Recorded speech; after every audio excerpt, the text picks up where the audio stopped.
Recuerde que estamos estudiando parábolas. Así es. Entonces voy a preguntar para saber, porque ya tuvimos muchos días sin estudiar, sin reunirnos, y puede que haya algunas cosas se nos haya olvidado. Las parábolas, ¿para quiénes fueron dichas? Para Israel. Para Israel. Hay un par de parábolas que las vamos a ver después con detenimiento, que fueron establecidas para la iglesia, directamente para la iglesia, aunque la iglesia todavía no existía. Pero en general las parábolas fueron dichas por Jesús para Israel, y en general la mayoría de las parábolas lo que enseñan es lo que está tratando Jesús de explicar a los judíos, que serán sacados del pacto para establecer un nuevo pueblo que tomará la posta de este pacto. Y es algo que está profetizado desde el Antiguo Testamento, y es bien interesante entenderlo porque ya lo hemos dicho antes aquí. Uno de los grandes problemas que tiene la iglesia cristiana en general, que ha hecho de Israel una especie de amuleto, ha hecho del pueblo de Israel una especie de superstición.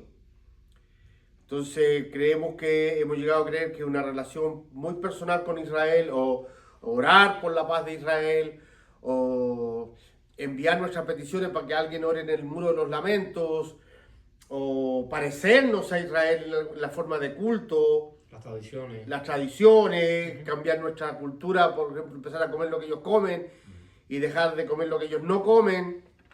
Eso nos haría más aceptos al Señor, estaríamos como agradando más al Señor.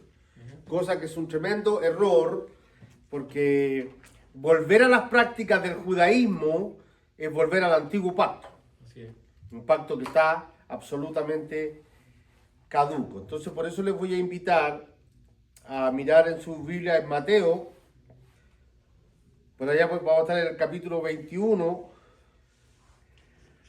Vamos a ver si nos da tiempo de revisar 2 o 3 parábolas, porque hablan de lo mismo, pero verlas de manera continua una detrás de la otra para que entendamos el contexto. ¿Cómo, y esta es una pregunta que tengo que hacerles, cómo sé yo, qué me puede ayudar a mí a entender el mensaje de una parábola? El contexto, correcto. El contexto de la parábola, por qué fue dicha, a quién fue dicha, bajo qué circunstancias. Entender eso me ayuda entonces a entender el mensaje central, porque la parábola, ¿cuántos mensajes tienen? Un solo mensaje central. No podemos detenernos a sacar verdades espirituales de los detalles de la parábola, porque podemos caer en la alegoría. Las parábolas tienen un solo mensaje central. Ahora, también hay que tener presente que Jesús no solamente dijo parábolas como una historia narrativa, sino también usó frases parabólicas, que eran muy frecuentes en la época de Cristo, como es más fácil que pase un camello por el ojo de una aguja que un rico se salve. Es un término parabólico en el fondo. Es un proverbio judío. Entonces, miremos ahora el capítulo 21 de Mateo. ¿Qué les parece? Continuó Jesús. Había un hombre que tenía 2 hijos. Se dirigió al primero y le dijo: hijo, ve a trabajar hoy en el viñedo. No quiero, contestó, pero después se arrepintió y fue. Luego el padre se dirigió al otro hijo y le dijo lo mismo. Este contestó: sí, señor, pero no fue. ¿Cuál de los 2 hizo lo que su padre quería? El primero, contestaron ellos. Hay que averiguar quiénes son ellos. Para ir entendiendo la palabra hay que averiguar quiénes son ellos. Entonces, ¿qué es lo que tenemos que hacer en ese caso? Como decía Jordan, mirar el contexto. Jordan tiene la película clarísima. El primero, contestaron ellos. Jesús les dijo: les aseguro que los recaudadores de impuestos y las prostitutas van delante de ustedes hacia el reino de Dios. Porque Juan fue enviado a ustedes a enseñarles el camino de la justicia y no le creyeron, pero los recaudadores de impuestos y las prostitutas sí creyeron. E incluso después de ver esto, ustedes no se arrepintieron para creerle. ¿Ok? Entonces, ¿alguien me explica esta parábola, por favor? Ya que llevamos tantos días explicando parábolas, ya deben saber cómo se interpretan las parábolas.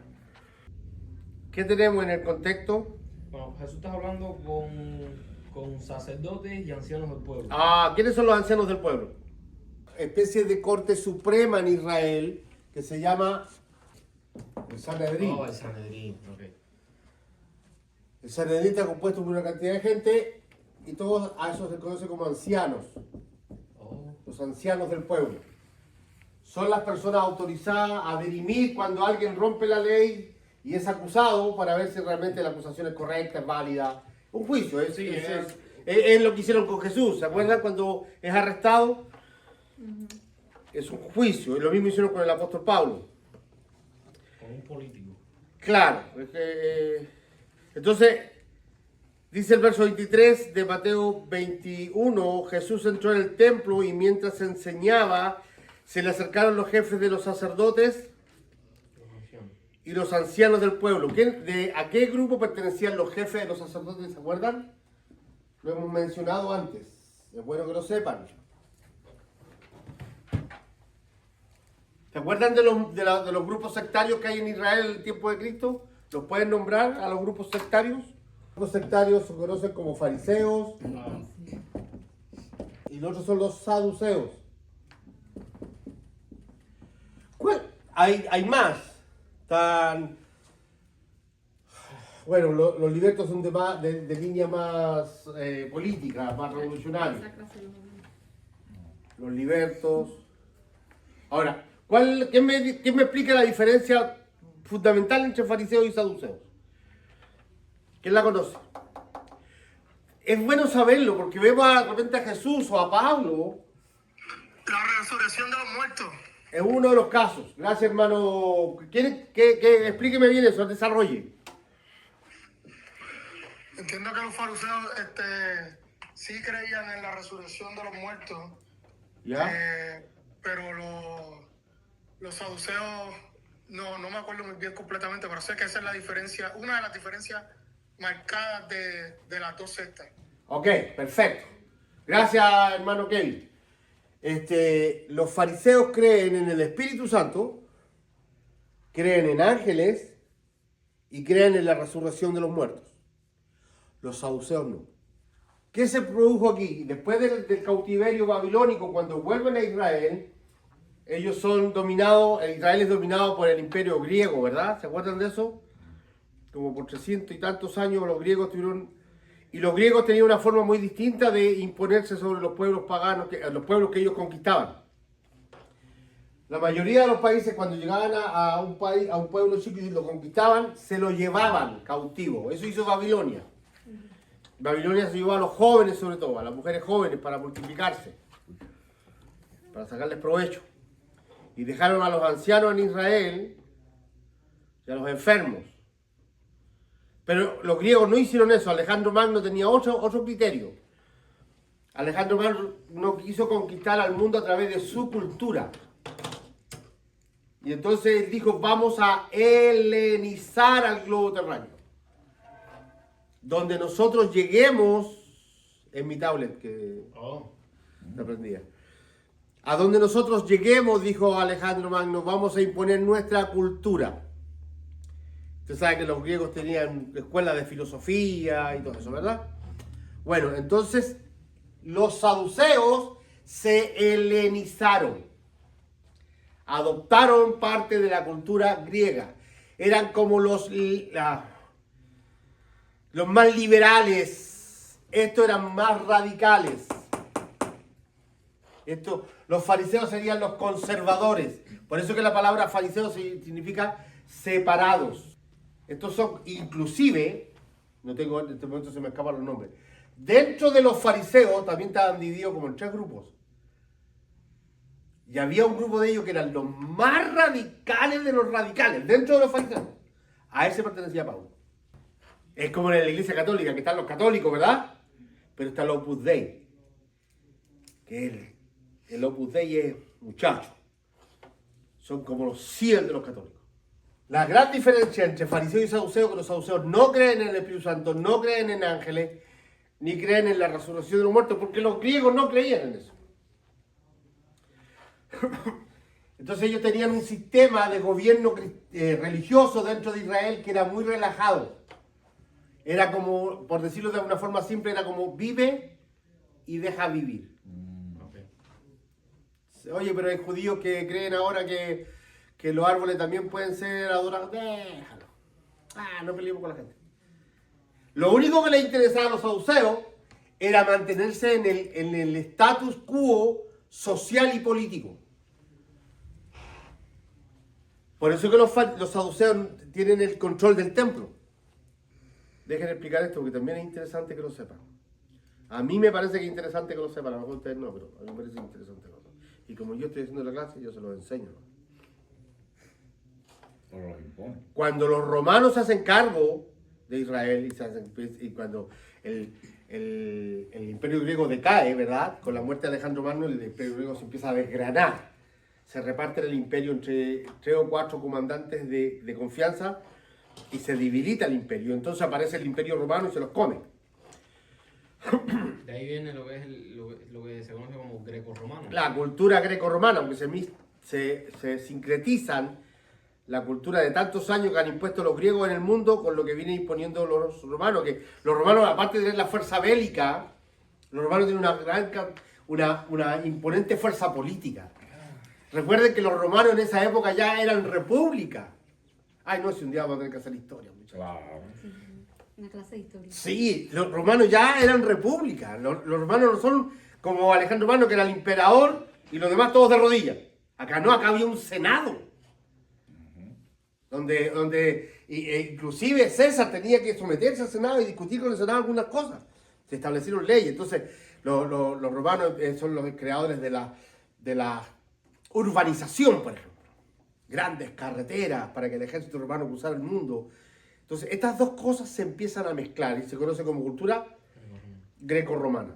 Entonces, cuando el imperio romano se hace cargo de Israel, naturalmente no nos vamos a andar calentando la cabeza con lo que ellos creen o no creen. Entonces alguien dijo, sí, pero hay que tener cuidado porque tú sabes, la fe puede hacer que esta gente se nos vuelva muy revolucionaria. Bueno, vamos a hacer una cosa.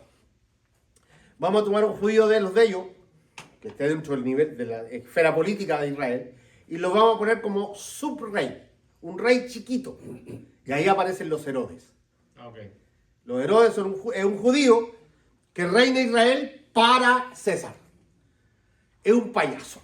Claro, un títere. Es un títere del imperio. Pero vive con la opulencia, orgía, fiesta. El rey Herodes. Entonces también esto quedó en familias. Herodes el Grande o el tetrarca empieza a traspasarle a sus hijos, a heredarle a sus hijos estatus de Herodes. Entonces hay un Herodes que es el que manda a matar a los niños, después hay un Herodes que manda a matar a Jacobo, y después hay un Herodes que juzga a Pablo, que son como descendientes, ¿verdad? Ok. Entonces los romanos dicen, espérate un poquito, a ver, ¿a quién le damos la oportunidad que no nos vayan a complicar la existencia con su religión de que gobiernen la parte religiosa de Israel? Entonces cuando se estudian las dos, se dan cuenta los romanos que era más fácil tratar con saduceos que con fariseos, porque estos eran radicales. Claro. Si a los saduceos le decían, oye, mira, en el templo, ¿tú crees que podemos celebrar un cumpleaños? Sí. Eran demasiado liberales. Pablo usó mucho esto. Cuando estudiemos el libro de los Hechos lo vamos a ver. Cuando Pablo se enfrentaba a saduceos, hablaba de cierta manera. Y cuando se enfrentaba a fariseos, Pablo hablaba de otra manera. Y cuando estaban los dos grupos, los echaba a pelear. De verdad. Hay un momento que Pablo, cuando está frente a fariseos y saduceos, Pablo dice, hermanos, a mí por la resurrección de los muertos se me juzga. Y los fariseos dijeron, ¿cuál es el problema si creemos? Y los saduceos dijeron, no. Y se agarraron ellos y Pablo dijo, permiso. Y los dejó peleando. Sí, sí. Pablo tenía la otra habilidad que como era romano, muchas veces también usó eso. Sacaba el pasaporte. En una oportunidad lo iban a azotar. Un soldado romano lo tenía que azotar y lo tenían amarrado ya para golpearlo, ¿verdad? Y Pablo le dice, hey, te hago una pregunta. ¿Qué pasó? ¿Te es lícito golpear a un ciudadano romano sin juicio? Dijo, ¿y tú eres romano? Ah, ay no, dijo, déjame soltarte.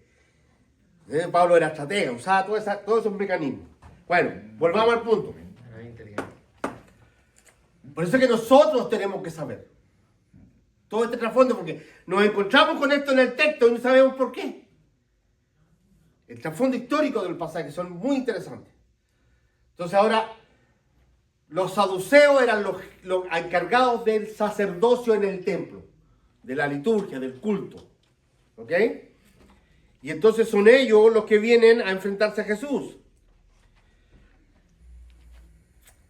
Jesús entró en el templo y mientras enseñaba, ¿usted se acuerda qué está pasando? ¿Cuál es el contexto de lo que está pasando aquí en el templo, no? Bueno, ahí antes de eso habíamos estudiado lo que era la higuera, Ajá, ¿y qué pasó? que se secó. Ok, que no después. porque no daba fruto. Ajá. De vuelta ellos volvieron a pasar por la higuera y ya la higuera estaba Ok. muerta completamente. ¿Cuál es la idea de Jesús de enseñarle respecto a la higuera? La higuera solo se compara con el pueblo ¿Cuál es la de idea? Israel. ¿Cómo? La higuera se compara con el pueblo de Israel. Ok. Jesús le está diciendo, Israel no va a dar nunca más fruto. Y luego de que perdón, después que les enseña eso, disculpen, acabo de comerme el resto de Golden Corral, de Olive Garden. El Señor me está reprendiendo. Ok, escúchame. ¿Se acuerdan lo que hace Jesús después que pasa esto de la higuera? Va al templo y ¿qué hace en el templo? ¿Es cuando da vuelta a las mesas? Da vuelta a las mesas. Se molesta. Hermano, la gente, había un corre. Que no estamos hablando de que botó 2 mesitas. Sí, sí. No dio vuelta a la mesa donde ponemos el pan y el vino los domingos para cenar. Hizo un escándalo. Jesús hizo tremendo escándalo. En el pórtico de Salomón, que era... ¿Cómo lo podemos comparar el pórtico de Salomón? Es como entrar a Walmart, Sam. Era una cuestión gigantesca, llena de columnas donde se ganaban los vendedores. Que es el mismo lugar donde Pedro sana al cojo. Sí, pero tiene poco.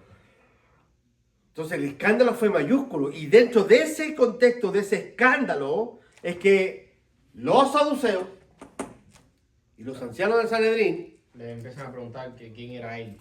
¿con qué autoridad arma estos escándalos, compadre usted? ¿Con qué autoridad? ¿De dónde sacó autoridad usted? Porque estábamos revisando los registros y usted no ha estado en ninguna escuela rabínica. Usted no ha estado en usted no está en ninguno de los registros de los dos grupos acá. Usted no ha estado ni estudiando con Gamaliel, ni con ninguno de esos. ¿A qué línea pertenece usted? ¿Quién lo está respaldando? ¿Quién lo autorizó? Porque para ellos era muy importante de qué escuela venías.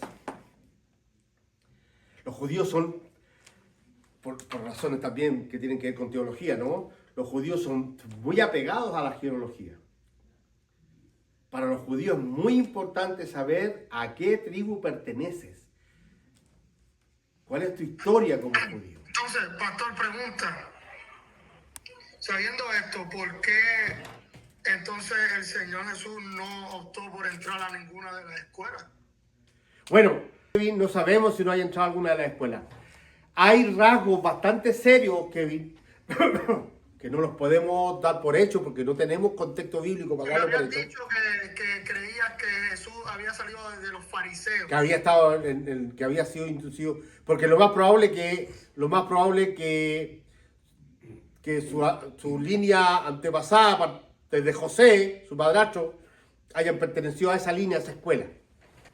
Es posible. Hay muchos rasgos que en este momento no tengo tiempo de verlo, pero el enfrentamiento con los fariseos siempre fue muy profundo, es decir, los conozco bien.